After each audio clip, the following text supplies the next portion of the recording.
이 시간에는 사도행전 16장 19절부터 25절 말씀까지 읽었습니다. 오늘은 사도행전 103번째 시간으로 부제목은 한밤중에도 성취되는 하나님의 뜻입니다. 한밤중에도 성취되는 하나님의 뜻. 우리가 지난주에 살펴본 바와 같이 바울과 실라가 귀신 들려서 점을 귀신같이 치는 여인을 이용해가지고 뒤에서 돈을 버는 그 사람들에게 붙잡혀 갔어요. 왜냐하면 귀신을 쫓아냈다고.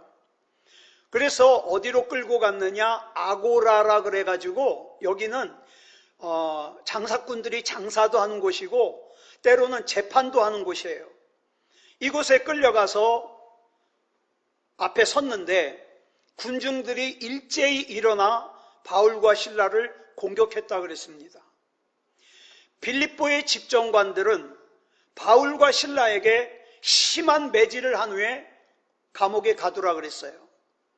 좀 이상하지 않습니까? 바울이 한 일이라고는 뭡니까? 귀신 들려가지고 그 인생을 자유롭지 못하게 사는 불쌍한 여인을 귀신을 쫓아내고 자유롭게 해준 건데, 그로 인하여 그 여자를 이용해가지고 돈을 벌던 사람들이 이제는 더 이상 돈을 벌 수 없다고 생각되어 바울과 그 다음에 싸움이 일어났는데, 이 싸움은 바울과 그 여인을 이용해서 돈을 받아먹었던 사람들 사이의 싸움 아닙니까? 개인적인 일이에요. 그런데 이런 개인 간의 개인적인 일로 인하여 아고라에 모여있던 수많은 군중이 일제히 합세하여 바울과 실라를 공격하고 집정관들마저도 심한 매질과 함께 그들을 감옥에 가두라고 했어요. 선뜻 납득이 가지 않는 상황입니다. 오히려 아고라에 모여있던 군중들은 더러운 귀신에 사로잡혀서 악덕 고용주들에게 착취당하던 이 여인이 귀신이 떠나가고 자유롭게 되었다면 오히려 그 여인을 고쳐준 바울에게 감사해야 되는 게 마땅하지 않겠습니까? 그런데 왜 이렇게 이 사람들이 전부 흥분해가지고 일제히 바울을 또 실라를 공격했을까요? 자, 본문 19절로 21절 보겠습니다. 시작. 여종의 주인들은 자기 수익의 소망이 끊어진 것을 보고 바울과 실라를 붙잡아 장터로 관리들에게 끌어갔다가 상관들 앞에 데리고 가서 말하되, 이 사람들이 유대인인데 우리 성을 심히 요란하게 하여 로마 사람인 우리가 받지도 못하고 행하지도 못할 풍속을 전한다 하거늘. 자, 지난주에 말씀드렸습니다. 바울 일행은 바울과 실라, 그 다음에 디모데와 누가 4명이에요. 그런데 이 귀신 들린 여인을 이용해서 돈을 벌던 사람들은 그 4명 가운데 4명을 다 붙잡아 간 게 아니라 순수한 유대인인 바울과 실라 2사람만 붙들어 갔습니다. 그리고 군중들 앞에서 빌립보의 집정관, 그러니까 통치하는 제일 높은 사람이죠. 그 집정관들에게 제일 먼저 얘기하는 게 뭐냐? 바울과 실라는 유대인이라고 소개합니다. 지난 시간에 말씀드린 것처럼 로마 제국의 수도인 로마에서 유대인들이 폭동을 일으켰어요. 그래가지고 로마 시민권이 없는 유대인들은 로마에서 다 추방해버렸습니다. 그러니까 자기네들을 로마 사람과 동일하게 여기는 이 빌립보 사람들은 유대인에 대한 감정이 좋지 않아요. 그래서 이 유대인에 대하여 감정이 좋지 않은 이 빌립보 사람들의 그 감정을 이용해서 바울과 실라에게 적개심을 가지도록 선동하기 위해서 이 사람들이 제일 먼저 뭘 얘기했냐? 이 바울과 실라는 유대인이다. 이걸 먼저 얘기한 거예요. 그리고 그 귀신 들린 여인을 이용했던 사람들은 유대인인 바울과 실라가 빌립보를 심히 요란하게 할 뿐 아니라 로마의 제도와 관례와 규정을 허물어뜨려야 한다는 거짓말, 이게 뭐예요? 모함이죠. 모함으로 바울과 신라를 고발했습니다. 그들이 바울과 신라를 붙잡아 끌고 간 것은 더 이상 그 귀신 들린 여자를 이용해서 돈을 벌 수 없기 때문이에요. 그러나 그 아고라에 모인 집정관들과 그 군중들 앞에서는 그 얘기는 한마디도 하지 않아요. 그 대신에 뭡니까? 이 바울과 신라는 유대인이다. 나는 선량한 로마 사람이다. 그런데 나는 이 로마의 미풍양속을 잘 지키고 법과 제도를 존중하는데 이들은 소란을 일으켰다. 그래가지고 바울과 신라를 모함하는 거죠. 그래서 아고라에 있던 군중들은 생각할 겨를도 없이 바울과 신라를 로마에서 폭동을 일으켰던 그러고서 추방당한 그 유대인들과 동일하게 위험한 사람으로 결정을 해버려요. 바울과 신라 말은 한마디도 안 들어요. 그래가지고 어떻게 해요? 바울과 신라는 변호 한마디도 못하고 집정관들의 명령에 의해서 매질을 당하고 그 다음에 감옥에 갇혔습니다. 여러분, 귀신 들린 여자를 이용했던 사람들은 바울과 신라를 붙잡아 아고라로 끌고 간 다음에 자기 손가락 하나 까딱이지 않고 어떻게 해요? 자기들의 목적을 이루었어요. 그죠? 그 군중들이 더 난리가 나고 집정관들이 더 난리가 나서 바울과 신라를 때리고 감옥에 가뒀어요. 그러니 자기 손 안 대고서 복수를 했으니 얼마나 이 사람들이 좋아했을까요? 그들은 참으로 교활한 사람들이에요. 그들은 어떻게 하면 자기가 목적하는 바를 이루기 위하여 사람들을 선동하는 사람들이에요. 그래가지고 어떻게 해요? 자기 손 하나 까딱하지 않고 다른 사람의 손을 이용해가지고 자기의 뜻을 이루려고 하는 사람들. 이 사악한 사람들의 공통점이죠. 사도 요한은 하나님에 대하여 요한 1서 4장 7절로 8절에서 이렇게 증언했습니다. 시작. 사랑하는 자들아, 우리가 서로 사랑하자. 사랑은 하나님께 속한 것이니 사랑하는 자마다 하나님으로부터 나서 하나님을 알고 사랑하지 아니하는 자는 하나님을 알지 못하나니 이는 하나님은 사랑이심이라. 하나님께서 사랑이시기에 사랑이신 하나님을 알고 믿는 사람은 사랑의 삶을 살기 마련이에요. 사랑이신 하나님을 알지 못하는 사람은 사랑과 무관한 삶을 살 수밖에 없어요. 바울이 고린도전서를 썼잖아요. 그 고린도전서에서 사랑장이라고 이름이 붙은 고린도전서 13장 5절로 6절을 보면 사랑에 대하여 이렇게 설명하고 있습니다. 시작. 악한 것을 생각하지 아니하며 불의를 기뻐하지 아니하며. 여기서 우리말 사랑하다, 생각하다로 번역된 헬라어 동사가 로기조마이에요. 이 단어의 원뜻은 계산하다, 깊이 생각하다예요. 내가 이 원수를 어떻게 갚지? 내가 이걸 어떻게 원수를 갚아야 내가 속이 시원할까? 깊이 생각하는 거예요. 계산하는 거예요. 여러분, 예수님께서 갈릴리에 계실 때 안식일을 맞아서 회당에 가셨습니다. 그랬더니 마침 회당 안에 한쪽 손이 말라붙은 사람이 있었어요. 자, 그리고 이 사람이 예수님을 만났습니다. 이때 예수님 때문에 자기들의 종교적 기득권과 권위를 빼앗겼다고 생각하는 서기관들과 바리새인들이 주의 깊게 관찰을 했어요. 뭘 관찰했냐? 그날 회당에서 있었던 일을 누가복음 6장 7절에 이렇게 기록하고 있어요. 시작. 서기관과 바리새인들이 예수를 고발할 증거를 찾으려 하여 안식일에 병을 고치시는가 엿보니. 여러분, 한쪽 손이 말라서 쓰지 못한다면 얼마나 처지가 불쌍한 사람이에요.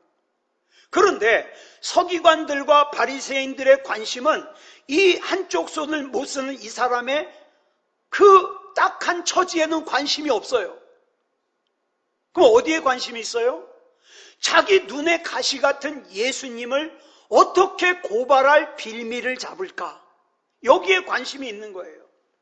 그래가지고 안식일에는 병든 자도 고치면 안 되는데 예수가 저 손 마른 사람을 고치나 안 고치나 보자. 그러고 엿보았어요. 여기서 엿보다로 번역된 헬라어가 파라테레오인데 예의주시하다 이런 뜻이에요. 자, 예수님께서 그 병든 사람을, 한쪽 손 마른 사람을 고치시나 안 고치시나 예의주시했다는 거예요. 예수님께서 그 마음을 아실까요? 모르실까요? 아십니다. 아시면서도 조금도 개의치 않고 그 사람의 마른 손을 회복시켜 주셨습니다. 자, 말라붙었던 손이 회복되었다면, 치유됐다면 그곳에 있는 사람들이 모두 기뻐해주고 박수 쳐줘야 될 일 아니에요? 그런데 서기관들과 바리새인들은 달랐습니다. 누가복음 6장 11절 보겠습니다. 시작. 그들은 노기가 가득하여 예수를 어떻게 할까 하고 서로 의논하니라. 노기가 뭐예요? 화딱지가 잔뜩 났다 이 말이에요. 서기관들과 바리새인들은 한쪽 손 마른 사람이 그 손이 치료된 것에 대하여 기뻐하기는커녕 분노에 휩싸여서 예수님을 어떻게 처리할까 의논했다는 거예요. 이 당시 나는 새도 떨어뜨린다는 권세를 지닌 대제사장들을 중심으로 유대교 지도자들은 유대인 최대의 명절인 유월절이 시작되기 전에 예수님을 죽이려고 그랬어요. 그렇지만 예수님을 따르는 사람들이 너무 많은 거예요. 열광하는 거예요. 그래가지고 유월절 전에 예수님을 죽일 수가 없었어요. 그래서 이들이 어떻게 하면 뒤탈이 없이 예수를 죽일까 서로 머리를 맞대고 계책을 짜냈어요. 마침내 그들이 짜는 계책이 뭐냐? 예수님을 국사범으로, 나라의 반역을 꾀했다는 국사범으로 몰아가지고 백성을 선동해가지고 빌라도 총독에게 사형 선고를 내리도록 압력을 가했어요. 자, 그런데 참 악한 사람은 악한데 지혜로워요. 이들의 계책이 맞아떨어졌어요. 예수님을 신문한 빌라도 총독은 예수님이 죄가 없다는 걸 확신했지만, 무죄라는 걸 확신했지만 예수님이 무죄라고 선포할 경우 유대교 지도자들에게 선동당한 유대인들이 밀란을 일으킬지 모른다는 두려움 때문에 예수님께 십자가형을 선고하고 말았어요. 자, 그러고 보면 유대교 지도자들도 자기 손가락 하나 까딱하지 않고 자신들의 목적을 이룬 거예요. 예수님을 죽였으니까. 그리고 자기네들의 목적이 이루어졌다고 얼마나 좋아했을까요? 그들 역시 자신들의 목적을 위해서 사람들을 선동해서 자신들의 뜻을 이루는 악한데 지혜로운 사람들이죠. 자, 대제사장들, 서기관들, 바리새인들 같은 유대교 지도자들의 종교적인 열심은요, 타의 추종을 불허해요. 얼마나 종교적으로 열심인지 몰라요. 율법을 지키려고 얼마나 애를 쓰는지 몰라요. 그렇지만 율법을 지키려고 애는 쓰지만 그들이 계산한 것은 뭡니까? 악한 거예요. 그들이 깊이 계획하고 생각한 게 뭡니까? 악한 거예요. 자, 깊이 생각하고 깊이 계산한 것이 악하다. 그러면 이 사람은 어떤 사람이에요? 악한 사람이에요. 그들 자신의 삶이 악하다는 걸 그들 자신이 증명하는 거죠. 그래서 앞에서 사람들을 선동해가지고 전도 여행을 하는 바울과 바나바를 박해했던 걸 보면서 이렇게 말씀드렸어요. 사람을 선동하는 것은 참 악한 짓이다. 그런데 확실하게 알지도 못하면서 다른 사람에게 선동당하는 사람은 무지한 사람이다. 이렇게 말씀드렸어요. 자, 그런데 오늘 이 시간에 우리가 주목하고자 하는 것은 이렇게 악한 짓을 깊이 생각하고 계산하고 궁리하는 이 무리에 대하여 그리스도인은 어떻게 대할 것이냐, 이걸 오늘 나누고 싶은 거예요. 예? 나를 시험 들게 만들고 나를 힘들게 만들고 나를 괴롭게 만드는 사람에 대하여 그리스도인은 어떻게 대응해야 되냐. 자, 사악한 유대교 지도자들의 사악한 계책에 의해 십자가형을 선고받은 예수님께서도 그래? 니들이 그렇게 나와? 그럼 나도 똑같은 방법으로 복수해주지. 그러고서 악한 계책으로 맞섰습니까? 그러지 않았습니다. 예수님께서 역으로 똑같이 유대인들을 선동을 해가지고 자기를 갖다가 누명을 씌운 사람들에게 맞섰습니까? 그러지도 않았어요. 네가 나 미워해? 나도 너 미워해. 그러지도 않았어요. 이 땅에 오신 예수님께서는 공생애를 시작하면서 12명의 제자를 뒀죠. 그리고 그들을 훈련시켜서 전도 여행을 내보내면서, 짝지어서 전도 여행을 내보내면서 마태복음 10장 16절에서 이렇게 당부하셨습니다. 시작. 보라, 내가 너희를 보냄이 양을 이리 가운데로 보냄과 같도다. 그러므로 너희는 뱀같이 지혜롭고 비둘기같이 순결하라. 예수님께서도 아셔요. 예수님의 제자를 전도하러 보내다니 이 제자들이 양 같다. 그리고 세상 사람들은 이리와 같다. 양은 어떤 존재예요? 자기 스스로 먹을 걸 구할 수 없어요. 자기 스스로의 힘으로 길을 찾을 수도 없어요. 외부에서 뭐가 공격을 하면 방어할 것이 없어요. 그게 양이에요. 반면에 이리는 어떻습니까? 먹잇감을 사냥할 수 있어요. 자기가 사냥을 할 때 자기가 사냥하는 그 사냥감의 약점이 뭔가를 알아요. 급소가 어딘지를 알아요. 게다가 이리떼들은 떼를 지어 다니기 때문에 이 먹잇감을 딱 정했다. 그러면 피할 수가 없어요. 그래서 예수님께서 양들과 같은 자신의 제자들을 세상으로 보내면서 이리처럼 악한 사람들에게 보내는 것 같다. 이렇게 말씀하셨어요. 자, 그러면 왜 그러셨을까요? 왜 보내셨을까요? 그래, 너희 세상에 가서 이리 같은 세상 사람들의 먹잇감이 되라. 그렇게 보내셨어요? 아니요. 예수님께서 그 다음에 말씀하시기를 뭐라고 말씀하셨냐? 그렇지만 너희는 뱀처럼 지혜롭고 비둘기같이 순결하라고 말씀하셨어요. 여기서 지혜롭다는 건 뭐냐면 사려 깊은 분별력이에요. 옳게 분별하라.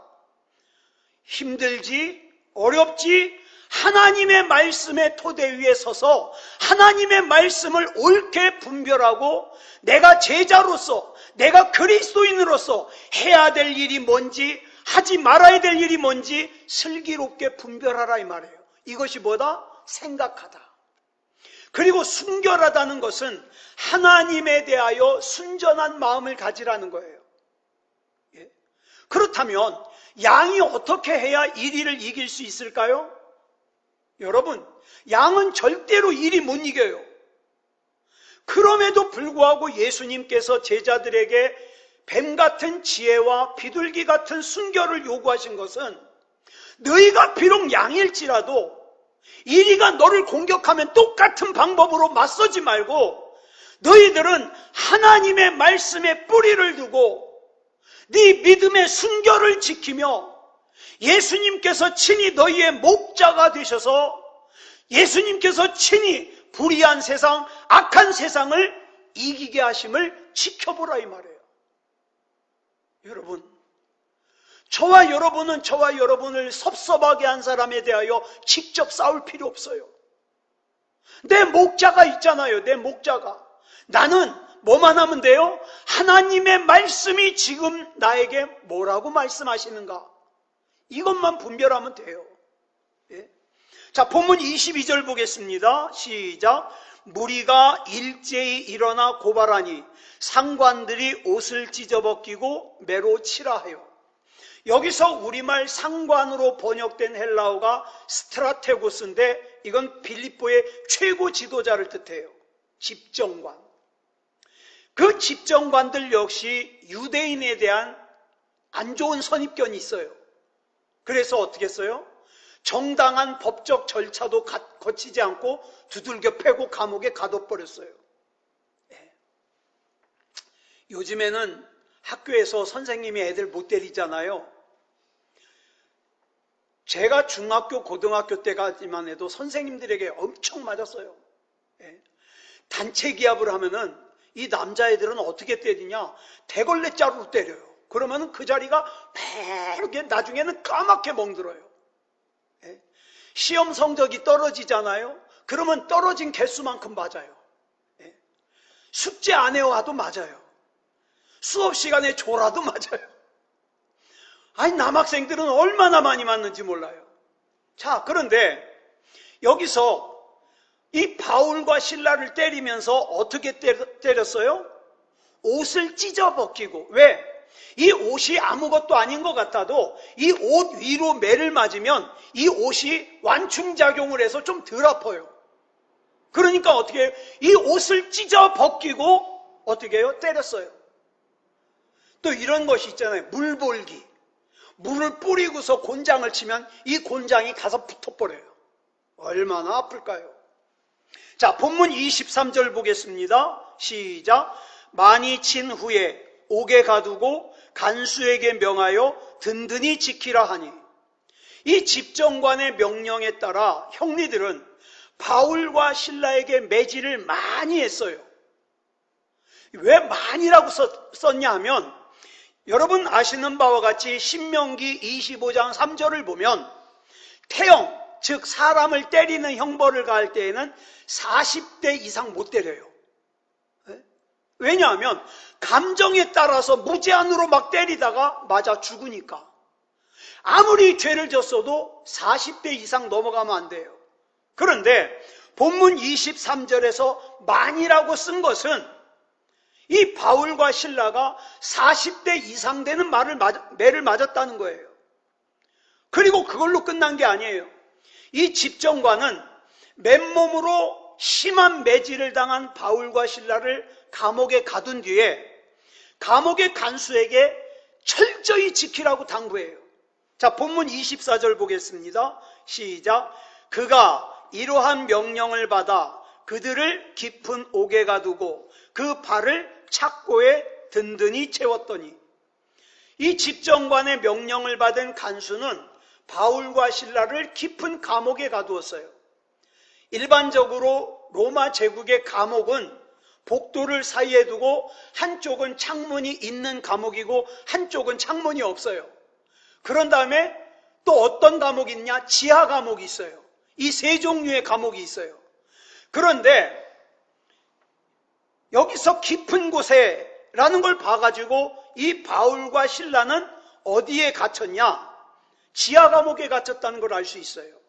그것도 모자라서 바울과 실라의 발에 착고를 채웠어요. 이 착고는 뭐냐면 가랑이가 찢어질 정도로 쫙 벌린 다음에 발을 갖다가 묶어요. 그 다음에 그걸 갖다가 벽에 있는 쇠사슬에 묶어요. 발을 쫙 벌린 상태로 찢어질 정도로 쫙 벌린 다음에. 이 착고를 고정하는 고리가 벽에 붙어 있기 때문에 이 착고를 하고서 벽에 기댈 수가 없어요. 왜? 착고가 벽에 있으니까.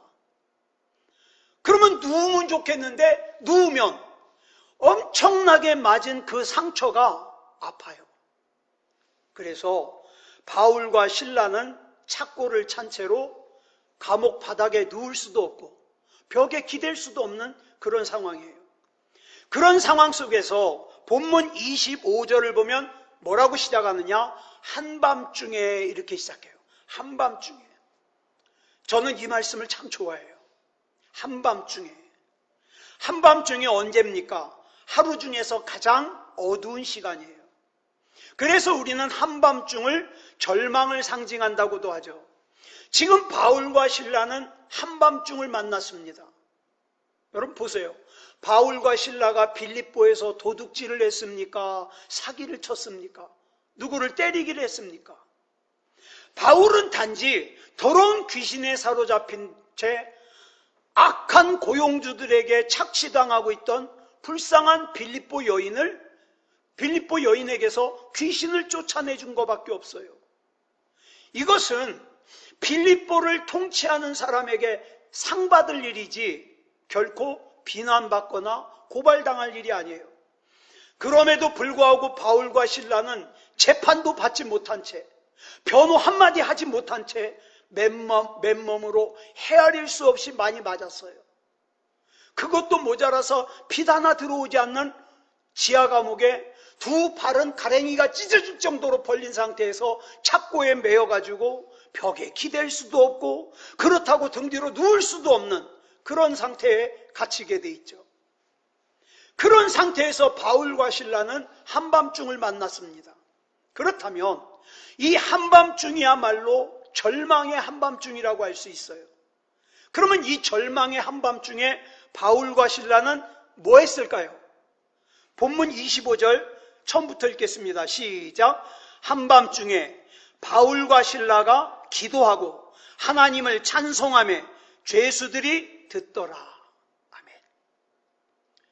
그래서 제가 사도행전 16장 25절을 좋아해요. 심한 매질을 당하고 두 발마저 착고에 매인 상태에서 탈진해서 우리가 생각할 때는 그저 기도를 해도 속으로 웅얼거릴 것 같아요. 하나님, 하나님, 속으로 웅얼거릴 것 같아요. 찬송을 해도 속으로 할 것 같아요. 힘이 없잖아요. 그런데 성경을 보니까 바울과 실라는 다른 감옥의 죄수들이 들을 수 있을 정도로 큰 소리로 기도하고 찬송했다는 거예요. 그렇다면 이 정도로 기도하고 찬송할 정도라면 우리의 상식적인 생각으로 바울과 실라가 절박하구나. 그러니까 소리질러 기도하지. 절망적이구나. 이렇게 생각할 것 같아요. 그래서 자기들 좀 도와달라고 하나님 앞에 기도하고 찬송했을 것 같아요. 그 억울한 감옥으로부터 풀어달라고 절규했을 것 같아요. 그게 당연하죠. 그런데 바울과 실라는 그러지 않았습니다. 만약에 바울과 실라가 그런 마음으로 기도하고 찬송했다면 잠시 뒤에 지진이 일어나가지고 옥토가 움직이고 바울과 실라를 묶었던 착고가 다 풀어지잖아요. 그러면 뒤도 안 돌아보고 도망 나왔을 거예요. 왜? 그게 목적이었다면. 그런데 보세요.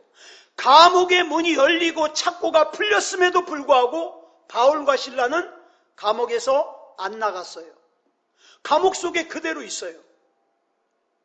이로 보아 바울과 실라는 그 절망의 감옥에서 벗어나려고 기도한 게 아니라는 거예요. 그렇다면 그 바울과 실라는 그 한밤중에 뭘 기도했을까요? 뭘 찬송했을까요?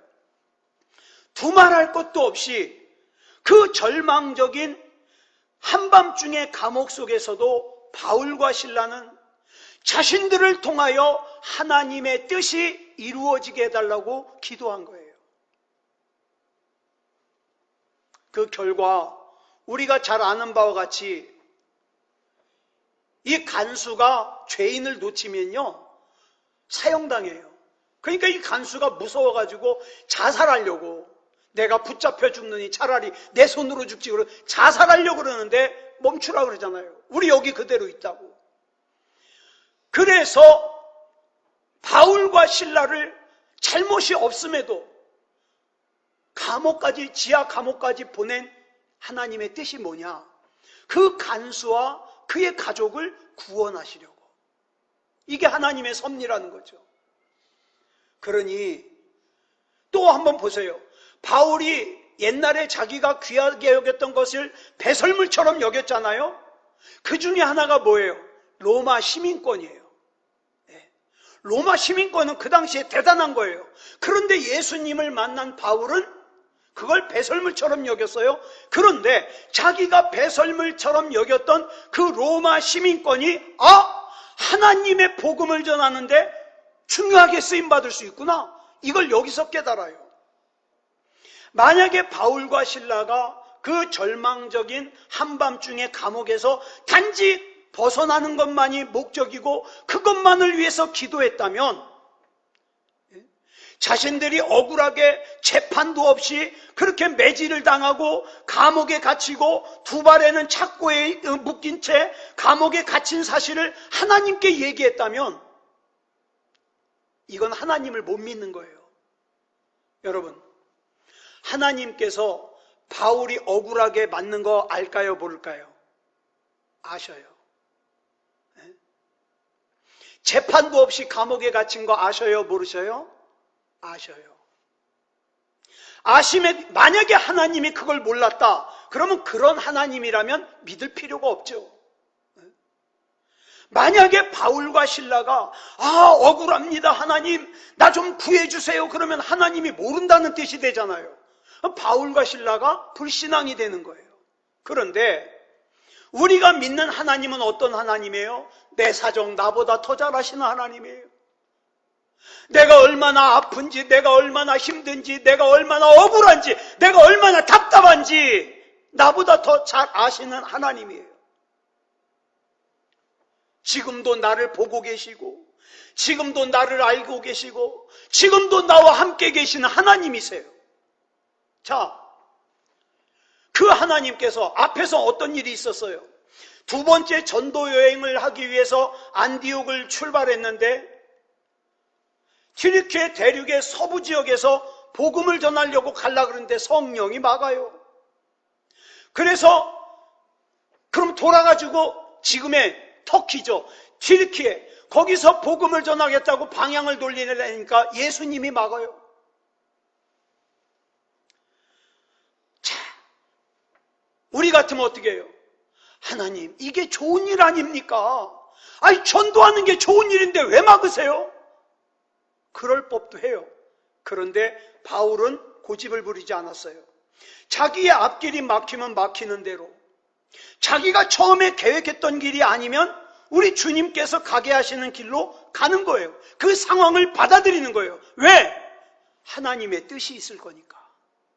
하나님의 뜻. 지금도 자기를 보고 계시고 자기를 알고 계시고 자기와 함께 계신 하나님께서 그 모든 상황에서 나를 통해 하나님의 뜻을 이루실 것을 믿기 때문에, 그 결과 유럽에 가가지고, 배를 타고 유럽에 가가지고 빌립보에 처음 도착해가지고 첫 유럽 사람으로 루디아를 갖다가 전도하고, 루디아의 집에 빌립보 교회가 시작이 되고, 그 모든 과정을 통해서 하나님께서 신비롭게 역사하는 거예요. 오늘 본문의 상황도 마찬가지예요. 억울하게 붙잡혀가지고 매질을 당하고 그 다음에 지하 감옥에 갇혀 있는데, 이것은 하나님의 힘이 없어서 바울과 실라가 이렇게 된 게 아니라, 이 절망적인 한밤중은 하나님께서 허락하셨기 때문에 바울과 실라에게 온 거예요. 그럼 뭐 때문에 하나님이 허락하셨냐? 하나님의 뜻을 이루려고. 자, 자주 말씀드려요. 저와 여러분을 저와 여러분의 가정에 보내신 이유는, 저와 여러분의 가정은 딴 사람은 안 돼. 하나님께서 나를 믿고 나를 우리 가정에 보내주셨어요. 네 가족들 책임지라고 보내주셨어요. 그러면 그 하나님의 뜻을 붙들어야죠. 그러므로 사람들이 보기에는 그날 밤이 한밤중이, 바울과 실라가 한밤중이라고 생각할 정도로 힘들었지만, 그러나 영적으로 보면 절망적인 한밤중이 아니었다. 그 한밤중이야말로 하나님의 구원의 생명이 찬란하게 빛나는 하나님의 신비로운 섭리의 밤이었다. 여러분, 혹시 다른 사람들에게 말 못할 절망적인 문제가 있습니까? 한밤중에 있습니까? 이거 먼저 기억하셔야 돼요. 하나님께서는 나를 다 보고 계셔요. 다 알고 계셔요. 나와 함께 계셔요. 그럼에도 불구하고 왜 나에게 그걸 허락하셨을까? 하나님을 믿음의 눈으로 바라보며 단지 그 한밤중에서 벗어나기 위해서 기도하지 않고, 하나님, 나를 지금의 상황에 보내신 이유가 있으시죠? 그 하나님의 뜻을 잘 감당할 수 있도록 힘주시옵소서. 기도하세요. 여러분, 저와 여러분이 혹시 한밤중이라고 생각하는 그 한밤중은 절망의 한밤중이 아니라 소망과 생명과 하나님의 능력의 신비로운 섭리가 빛나는 한밤중이에요. 이걸 우리가 신뢰하며 나아갈 때에 우리가 진짜 기뻐할 수 있고, 하나님께 진짜 맡길 수 있고, 진짜 믿음다운 믿음일 수 있는 거예요. 아무쪼록 저와 여러분을 믿고 귀한 사명 맡겨주신 하나님 앞에 실망을 드리지 말고, 하나님께서 나에게 허락하신 이 상황, 이 처지, 이 형편 기도하면서 찬송하면서 하나님의 말씀을 붙들고 잘 감당하게 주시옵소서. 이렇게 기도하는 저와 여러분이기를 그리스도 예수님의 이름으로 축복합니다. 기도하겠습니다. 사랑의 아버지 하나님, 감사합니다. 오늘 이 시간에도 불러주시고 기도할 수 있음을 감사합니다. 하나님, 우리가 다른 사람들에게 말하지 못하는 고난, 걱정, 근심, 염려, 힘든 거 우리 하나님은 다 보고 계십니다. 다 알고 계십니다. 하나님은 지금 나와 함께 계십니다. 그럼에도 불구하고 그것을 나에게 허락하신 이유가 있을 줄 믿습니다. 하나님, 그 일을 통하여 하나님의 귀하신 뜻이 이루어지게 해 주시옵소서. 우리는 하나님 것입니다. 하나님의 뜻대로 사용하여 주시고 우리 주 예수 그리스도 이름으로 승리할 수 있도록 인도하여 주시옵소서. 우리 주님께서 붙잡아 주실 줄 믿사오며 그리스도 예수님의 이름으로 감사하며 기도드렸사옵나이다.